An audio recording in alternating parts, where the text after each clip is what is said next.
यह अगर एआई की तस्वीरें हैं तो मुख्यमंत्री जी को वो चीजें दिखानी चाहिए। खाली एफआईआर कर दे और उस एफआईआर करके दबा दे, एग्रेसिव हो जाए और उसको एआई बताने लगे तो इसमें कहीं ना कहीं चोर की दाढ़ी में तिनका दिखाई देता है।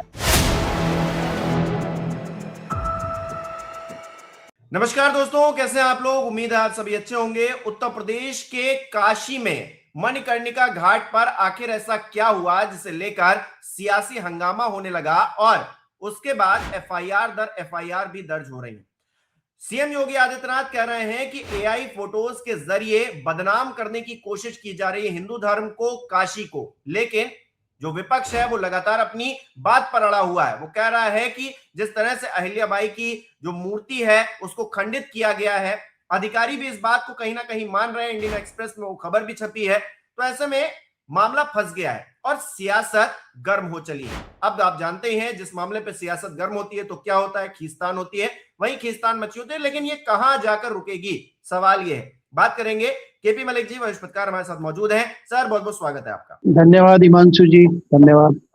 केपी मलिक सर, क्या चल रहा है काशी में? प्रधानमंत्री नरेंद्र मोदी के संसदीय क्षेत्र में मूर्तियों को लेकर इतनी राजनीति। देखिए हिमांशु जी, अगर आप मोटे तौर पे देखें पिछले 11 साल का जो कार्यकाल है सेंट्रल गवर्नमेंट का और जो लगभग 9 साल का कार्यकाल है उत्तर प्रदेश सरकार का, आप ये देखेंगे अगर कोई सवाल उठाता है, विपक्षी दल का नेता हो, कोई दूसरा व्यक्ति हो, कोई उत्तर प्रदेश का या भारत का नागरिक हो या कोई पत्रकार हो, उसके खिलाफ कार्रवाई की जाती है।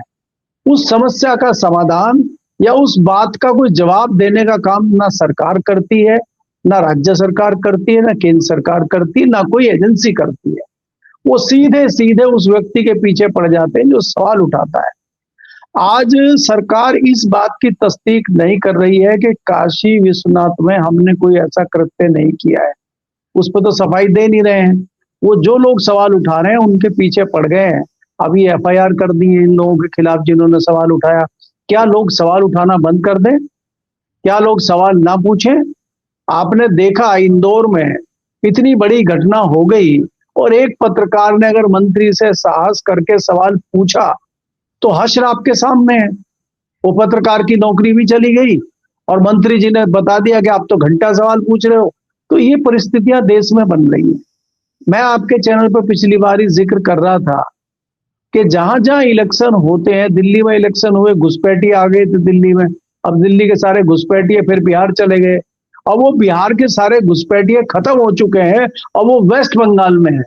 आपने देखा ना, कल प्रधानमंत्री जी ने भी घुसपैठियों का जिक्र किया। अरे भाई, घुसपैठिए ये कैसे विपक्षी दल ले आ रहा है बाहर से उठा के? आप क्या कर रहे हैं पिछले 11 साल से?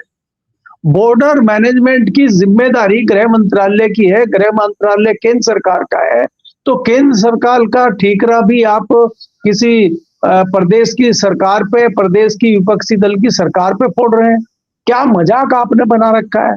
आपसे कोई सवाल पूछे आप जवाब देते नहीं हो। तो ये जो आप मणिकर्णिका घाट की बात कर रहे हैं, लगातार वहां पे कॉमर्शियल एक्टिविटी चल रही है, लगातार वहां पे इस तरह की चीजें चल रही है। कई बार आम नागरिक, वहां के बनारस के नागरिक इन मुद्दों को उठाते रहते हैं, लेकिन उन आवाजों को दबा दिया जाता है। विपक्ष के कई नेताओं ने इस तरह की बातों को उठाया है तो अब विपक्ष के नेताओं के ऊपर यह एफआईआर हो गई है। अब इससे क्या होगा कि इससे एक डर लोगों में बैठ जाएगा और जो साधारण व्यक्ति, छोटा पत्रकार, कोई नागरिक, कोई एक्टिविस्ट इस तरह की आवाज उठाने की हिम्मत नहीं करेगा। अब इन राजनेताओं का क्या होगा कि आपने एफआईआर कर दी है, ये जाके बेल करा लेंगे, बाद में कोई सरकार बदले नहीं बदले, बाद में मुकदमे वापस हो जाते हैं इनके। तो आम आदमी रगड़ा जाता है, तो वो कहता मैं क्यों चक्कर में पड़ूं, जो हो रहा है होने दो। ये परिस्थितियां बनाई जा रही हैं उत्तर प्रदेश में। आपको मालूम है कि उत्तर प्रदेश में ठीक 1 साल के बाद चुनाव है और अगर इस तरह की वहां पे चीजें होंगी, एक माहौल प्रदेश में बनेगा, तो भारतीय जनता पार्टी को वो माहौल चाहिए ताकि चुनाव जीता जा सके। अगर ऐसा माहौल नहीं होगा उत्तर प्रदेश में, माहौल गर्म नहीं होगा, हिंदू मुस्लिम की बात नहीं होगी, मंदिर मस्जिद की बात नहीं होगी, चुनाव कहां से जीता जाएगा फिर? आपने तो देखा ना, ये मंदिर मस्जिद की बात थोड़ी कम हो गई थी उत्तर प्रदेश में, संविधान की बात शुरू हो गई थी, तो उसका कितना बड़ा खामियाजा भारतीय जनता पार्टी को उत्तर प्रदेश में भुगतना पड़ा। तो इसलिए भाई हिंदू मुस्लिम और मंदिर मस्जिद की बात जरूरी है चुनाव में, इसलिए माहौल को गर्म किया जा रहा है, मुझे तो ऐसा लग रहा है जी। अच्छा, ये पूरा मामला 9 जनवरी को तब उठता है जब एक बाबा फेसबुक पर लाइव करते हैं, उसके बाद सोशल मीडिया पर तस्वीरें वायरल होने लगती हैं। 13 जनवरी को पाल समाज के लोग वहां पर पहुंच जाते हैं। जो राजनीतिक एंट्री होती है वो 15 जनवरी को सपा और कांग्रेस के जरिए तब होती है जब वो वीडियो शेयर करते हैं सोशल मीडिया पर और आरोप लगाते हैं। तो ये 9 तारीख से लेकर 15 तारीख के बीच में जिन लोगों ने भी वीडियो शेयर किए, जिन लोगों ने भी सच दिखाने की कोशिश की, लाइव करके बताने की कोशिश की, सबसे पहले तो उनसे सरकार को सवाल पूछना चाहिए। राजनीतिक मामला तो बाद में बनाइए, राजनीतिक मामला तो तब बना जब कांग्रेस के नेता, समाजवादी पार्टी के नेता ये लोग बोलने लगे, लेकिन उससे पहले जो स्थानीय लोग थे बोल रहे थे, उनको तो आपने जवाब दिया नहीं। और क्या उनकी भावनाओं की कोई कद्र नहीं है सरकार को? क्योंकि जो तस्वीरें निकलकर सामने आई हैं, कौन सी लेबोरेटरी से आपने उसको चेक करवाया है कि वो एआई जनरेटेड है? इसका भी तो कोई जवाब नहीं दिया गया है। कुल मिलाकर मामले को घुमाने की कोशिश की जा रही है कि सारी गलती विपक्ष की है। देखिए हिमांशु जी, मैंने जैसा जिक्र किया, जो वीडियो आई, जो सवाल पूछे जा रहे हैं, ये वीडियो कहाँ से आई, ये किसने डाली, उसका क्या मकसद है, वास्तव में चीजें हो रही, भाई दो ही तरह से आएंगे ना, या तो वास्तव में इस तरह की चीजें हो रही हैं और उन लोगों की भावनाओं को ठेस पहुंच रही है जो बनारस में रहते हैं या बनारस को जानते हैं या जो उन घाटों की महत्ता को समझते हैं, और हमारे जो कई सौ साल से वहां पे इस तरह के घाट हैं, वहां पे एक हमारी परंपरा है, जो हमारी संस्कृति है, अगर उसको खराब किया जा रहा है, तोड़ा जा रहा है, तो उससे जो आहत है उन लोगों ने डाला है। तो आप उन लोगों की उस पर तो विचार कर नहीं रहे हैं। जब आपने उनका नहीं सुना तो वो वीडियो फैल गई, तो उसमें बहुत महत्वपूर्ण हमारे एक शंकराचार्य जी, उन्होंने भी तो सवाल पूछे हैं, तो क्या उन पर भी एफआईआर हुई है? क्या उन पर दिखाए एफआईआर करके? उन्होंने तो बड़ी सख्ती से पूछा है। ग्राउंड रिपोर्ट की है, इस पर रिपोर्ट छापी है बाकायदा। क्या उस गोदी चैनल पर भी एफआईआर दर्ज होगी? ये भी अपने आप में बड़ा मामला है। मेरा वही कहना है कि जो लोग बाकी लोग इन्वॉल्व हैं, मेरी शंका दूसरी भी है ना, क्या कहीं ये जानबूझ के तो नहीं करवाया गया आपने गोदी मीडिया चैनल से या गोदी मीडिया लोगों से या किसी अपने लोगों से चर्चा का विषय तो नहीं बनाया गया और बाद में इसको राजनीतिक रंग दे दिया गया हो? हम इस शंका पर भी तो विचार कर सकते हैं ना, क्योंकि अल्टीमेटली तो मामला वहीं जाकर रुकता है। हमें तो चुनाव जीतना है, हमें कोई बहुत ज्यादा सरोकार नहीं है मंदिर मस्जिद से। हमें तो, हमारा मकसद तो सिर्फ सत्ता हथियाना है। हमें तो सिर्फ सत्ता में जहां है वहां बने रहना है और जहां नहीं है वहां सत्ता में आना है। भाई कल भी आपने डिस्कशन किया था कि भारतीय जनता पार्टी ने तो विपक्षी दल को भी मजबूर कर दिया कि आइए इधर मंदिर मस्जिद की लड़ाई लड़िए, बाकी छोड़ दीजिए। आज अखिलेश यादव भी मंदिर बनाने पर मजबूर हो गए हैं, ममता बनर्जी भी मंदिर बनाने पर मजबूर हो गई है, वो भी हिंदुत्व की बात कर रहे हैं। और एक जो साधु संत है वो कह रहे हैं कि नहीं वो तो नकली ब्राह्मण है, ममता बनर्जी असली ब्राह्मण तो हम है। ये इस तरह की चीजें हो रही हैं भाई। आप एक तरफ कहते हैं कि जातिवाद नहीं होना चाहिए, दूसरी तरफ आप ही जो जिम्मेदार व्यक्ति है वो दूसरे की जाति पे इस तरह से टिप्पणियां कर रहे हैं। तो आप देश को कहां ले जा रहे हैं? आप देश में क्या माहौल बनाना चाह रहे हैं? आप चुनाव जीतने के लिए किस हद तक गिर रहे हैं? तो ये सारी चीजें हमें देखनी होंगी। तो इसलिए चाहे आप मणिकर्णिका की बात करिए, चाहे आप बनारस की बात करिए, चाहे आप अयोध्या की बात करिए, चाहे आप कलकत्ता चले जाइए, वहां पे भी बड़े मंदिर बनने की बात होगी।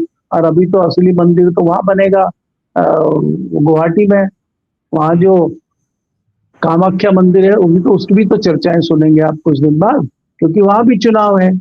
तो देखिए ये परिस्थितियां आजकल सियासत ज्यादा हो गई है, वास्तविकता कम है, और विपक्ष को भी समझ में आ गया है कि ऐसा हथियार भारतीय जनता पार्टी ने हाथ में ले लिया है जिससे कई लोग बचते रहे। हिमांशु जी, मुझे वो जमाना भी याद आता है कि जब पुरानी सरकारें होती थी, हमने तो जल का कैरियर ही शुरू किया था, एनडी तिवारी की सरकारें होती थी उत्तर प्रदेश में, और एनडी तिवारी की सरकार में ना प्रयागराज में बहुत ज्यादा सरकार का दखल अंदाजी रहता था। साधु संतों का प्रोग्राम है, हिंदू धर्म का कार्यक्रम है, लोग अपना संगम पर स्नान करें, उसमें सरकार का क्या लेना भाई? भाई सरकार वहां पुलिस प्रशासन रहेगा, वहां पे कोई अव्यवस्था ना हो, कोई इस तरह की चीजें ना हो, इसलिए पुलिस वहां पे अपना काम देखेगी। इसके अलावा हमें क्या इंतजाम करना है? आज सरकार वहां पे तमाम इंतजाम कर रही है, सरकार कह रही है हम ही सब कुछ कर रहे हैं, तो वहां पे ये परिस्थितियां बदल गई हैं। हमने तो कभी सुना नहीं ऐसा। तो अब सरकार जब एक वर्ग के लिए इतनी सारी चीजें कर रही है और दूसरी जगह कई जगह बुलडोजर चल रहे हैं, तो ये तो माहौल को बदलने की कोशिश हो रही है। आज जो सत्ताधारी दल है उनकी मजबूरी हो गई है कि वो हिंदू धर्म, मुस्लिम धर्म, फलाने धर्मों की बात करे, जातियों की बात करे। पहले इस तरह की चीजें नहीं दिखाई देती थी। पहले पक्ष जीते विपक्ष जीते वो सबकी सरकार होती थी। अब आज आपने एक वर्ग की सरकार बता दिया इसको, दूसरे वर्ग की सरकार नहीं है। तो ये तो बहुत बड़ा दुर्भाग्यपूर्ण मामला आज देश में चल रहा है ना। और इसमें इसी से जो है ये राजनीतिक पार्टियां जितनी हैं वो अपना हित साधने का काम करती है। उसमें मैं किसी एक विशेष दल की बात नहीं कर रहा हूं। आज सारी पार्टियों को उसी कीचड़ में उतरना पड़ रहा है। और जो मेन पार्टी है वो तो कीचड़ में कमल खिला ही रही है, उसका कमल तो जबरदस्त खिल रहा है कीचड़ में। और उसको ये भी मालूम है कि कीचड़ जितना घना होगा कमल इतना ही अच्छा खिलेगा। साफ पानी में तो कमल खिलता नहीं है। तो इसलिए ये कीचड़ फैलाना पड़ेगा ताकि कमल अच्छा खिल सके। तो कमल को अच्छा खिलाने के लिए कीचड़ जो है अभी उत्तर प्रदेश में बाद में खिलेगा अगले साल, अभी तो वहां पे आपको वेस्ट बंगाल में देखना है कैसे कमल खिलता है। जी अच्छा, अगर अहिल्याबाई की जो मूर्ति थी वो अगर खंडित हो भी गई थी, वहां पर विकास कार्य में बुलडोजर अब चल रहा है, कहीं पर मूर्ति है और वो खंडित हो भी गई या फिर कुछ ऐसा हुआ भी, तो उसे स्वीकार करके एक दिन के अंदर पूरा मामला शांत किया जा सकता था। स्थानीय लोगों को समझाया जा सकता था कि भाई ऐसा ऐसा हो गया है, अब हो गया है, उसको तो बदला नहीं जा सकता है, लेकिन आगे की परिस्थितियों को तो सुलझाया जा सकता था। लेकिन ये एआई का फैक्टर लाकर कहीं ना कहीं अपने पैर पर हथौड़ा तो नहीं मार लिया है योगी जी ने? अब ये बात दूर तक जाएगी, अभी इसकी चर्चा 27 तक होगी, क्योंकि छोटा सा मामला उसको बहुत तूल दे दिया गया। देखिए हिमांशु जी, इसमें दो चीजें हैं। जिस प्रकार से विजुअल आए हैं, वीडियो आए हैं, तस्वीरें आए हैं, उसमें दिखाया गया कि अहिल्याबाई की मूर्ति खंडित है। दूसरी तरफ मुख्यमंत्री का, जो भाई जिम्मेदार पद पे है, प्रदेश के मुख्यमंत्री हैं, उनका ये कहना कि मूर्ति सुरक्षित है और ये एआई से तस्वीरें जनरेटेड करके डाली गई हैं, तो ये तो एकदम से ही अलग अलग बयान है। वास्तविक तथ्य क्या है? अब भाई मैं तो वहां गया नहीं, मुझे तो जानकारी है नहीं कि वास्तविक तथ्य क्या है। वास्तविक तथ्य सामने आने चाहिए। और अगर मूर्ति खंडित हुई है तो सीधा सीधा ये तो झूठ बोल रहे हैं मुख्यमंत्री। और या अगर एआई की तस्वीरें हैं तो मुख्यमंत्री जी को वो चीजें दिखानी चाहिए, उसके विजुअल बनवाने चाहिए, अपने साथ उनको दिखाना चाहिए कि भाई देखिए ये विपक्षी लोगों ने झूठा एजेंडा फैलाया था, मूर्ति तो सुरक्षित यहाँ पे खड़ी हुई है। तो वो इस तरह से दिखाएं। खाली एफआईआर कर दें और उस एफआईआर करके दबा दें, अग्रेसिव हो जाए और उसको एआई बताने लगे, तो इसमें कहीं ना कहीं चोर की दाढ़ी में तिनका दिखाई देता है। तो गड़बड़ियों का अंदेशा तो होता ही है कि आप इस तरह से सच को छिपाने की कोशिश कर रहे हैं। अगर कोई ऐसा नहीं है, आपने बहुत सही कहा कि कई जगह गड़बड़ियां भी होती हैं, कुछ गलत भी हो जाता है, तो उसको स्वीकार करते हुए कि हम उसको ठीक करेंगे। जैसे फिर हम मध्य प्रदेश अगर चले इस मामले को लेकर, अगर वहां पे किसी पाइपलाइन के टूटने से वहां पे सीवर का पानी मिक्स हो रहा था, तो उसमें वो मानवीय गलती है, वो किसी ने जानबूझ के तो किया नहीं है। उसको स्वीकार करना चाहिए था सरकार को और ये कहना चाहिए था कि हम तत्काल इसको ठीक करेंगे और ये जिन जिन की गलती है, जिस अफसर की गलती है, जिसकी भी गलती है, जिस अधिकारी की गलती है, उसको सजा दी जाएगी और हम इसको तत्काल ठीक करते। तो इसमें क्या बुराई है? लेकिन आजकल चक्कर ये है कि जिम्मेदारी कोई लेना ही नहीं चाहता, कोई झुकना ही नहीं चाहता। झूठ पे झूठ चल रहा है, बड़े से बड़ा झूठ चल रहा है। क्या आप ये बताइए, अगर विनम्रता से जिस मंत्री ने कहा है कि आप गलत सवाल पूछ रहे हो, आप घंटा की जानकारी आपको नहीं है, अगर वो ये विनम्रता से कहते कि वास्तव में गलतियां हुई हैं और जनहानि हुई है, हमें बड़ा दुख है इस बात का और हम जल्द से जल्द इस पे कार्रवाई करते हुए इसको ठीक भी कराएंगे और जो अधिकारी हैं उनको सजा भी दिलाएंगे, तो क्या उनकी कोई इज्जत कम हो जाती? उनकी मूछें नीचे हो जाती? नहीं होता, मुझे तो यही लग रहा है ना सर, ऐसा होता, उनका जो एक घमंड है वो टूट जाता कि देखिए हमारी सरकार में तो राम राज्य चल रहा है, सब कुछ चंगा चल रहा है। जो अवार्ड लेकर आ रहे हैं इंदौर में कि सबसे स्वच्छ शहर है, वो टूट नहीं जाता, वो घमंड नहीं टूट जाता, तो फिर कहां मुंह दिखाते किसी को। ये छोटा सा दिल, इतना नेताओं का दिल तो बड़ा होना चाहिए सर। ये क्या हो गया आजकल के नेताओं को कि स्वीकार्यता भी नहीं इनके अंदर, तो ये क्या ही बदलेंगे देश को। देखिए, ये देश को बदलने वाले नेता नहीं है। जो नेता है वो कहीं पीछे बैठे हैं, और जो रबर स्टैंप है वो फ्रंट पे है। और वो आपकी रामायण में ही चौपाई आती है, हमने खूब सुनी है रामलीलाओं में, कि ऐसा समय भी आएगा कि हंस चुगेगा दाना दुन का और कौवा मोती खाएगा। तो आज कौवे मोती खा रहे हैं और हंस दाना दुन का ढूंढ रहे हैं कि उनको भी कुछ खाने को मिल जाए। अच्छे जो व्यक्ति हैं आज उनका कोई कहीं सरोकार नहीं है, उनको कोई पूछ नहीं रहा है। और जो रबर स्टैंप है, जो जितने इस तरह के नंग टाइप के लोग हैं वो फ्रंट पे हैं। आज भारतीय जनता पार्टी में 40-40 साल से सांसद, विधायक, पार्षद, अच्छे नेता, उनको किनारे कर दिया गया है और अम्ब्रेला से उतारे गए हैं क्रांतिकारी। आप देखिए पार्टी के प्रवक्ता क्या है, सत्ताधारी दल के प्रवक्ताओं का इतिहास देखिए और सत्ताधारी दल के प्रवक्ताओं का आप देखिए कि कहाँ थे, इनका क्या है, उनकी बैकग्राउंड देखिए। और जो अच्छे सच्चे लोग थे वो कहीं दिख नहीं रहे, चुपचाप बैठे हैं। आज हिमांशु जी, अगर आप गांव की बात करें, हम जिस गांव से आते हैं वहां पे एक आध नंग लोग होते थे, गांव के लोग डांट के उनको ठीक रखते थे, फटकार के ठीक रखते थे। आज गांव में अगर एक दो अच्छे लोग हैं वो दरवाजा बंद करके अंदर बैठे रहते हैं, और नंग धड़ंग और जो जितने घटिया टाइप के लोग हैं वो सब गली में जयकारे करते हुए घूम रहे हैं। तो क्या करेंगे? ये तो परिस्थितियां ही बदल गई हैं देश में, समाज में। अब समाज में जो जितना बड़ा नंगा है, जितना बड़ा बेशर्म है, वो चौड़ा होके चल रहा है, और अच्छा भला आदमी चुपचाप बच के चल रहा है। तो ये तो परिस्थितियां बदल गई हैं। तो आपने जो जिक्र किया है कि नेताओं का बड़ा दिल होना चाहिए, बड़े दिल वाले नेता तो बेचारे चुनाव नहीं जीत पा रहे हैं। अब उनको वोट अगर आप देने बड़ा से दिल भी रखें, जा रहा है। जी जी जी, आप कई सारे चुनाव में, अगर पिछले चुनाव में आप देखेंगे, जो बड़े बड़े, आपको पता है अभी एक नई लड़की जो भजन गाती है बिहार में, वो रिकॉर्ड वोटों से जीती है, और उसके सामने जो एक प्रोफेसर पढ़े हुए व्यक्ति चुनाव लड़ रहे थे, उनको किसी ने वोट ही नहीं दिया। तो यहाँ पढ़े लिखे व्यक्ति की जरूरत नहीं है, यहाँ शिगुफेबाजी चाहिए, यहाँ पर ढकोसलेबाजी चाहिए। तो जनता भी उसी की तरह की हो गई है। खाली हम यहाँ नेताओं को, सरकार को, अधिकारियों को ही दोष देने लगे, जनता कौन सी कम है? तो इसीलिए जो समाज है उसमें बहुत जहर घुल चुका है, समाज दूषित हो चुका है। इसलिए समाज की सफाई भी होना जरूरी है, और वो कैसे होगी, कब हो पाएगी, ये देखने वाली बात है।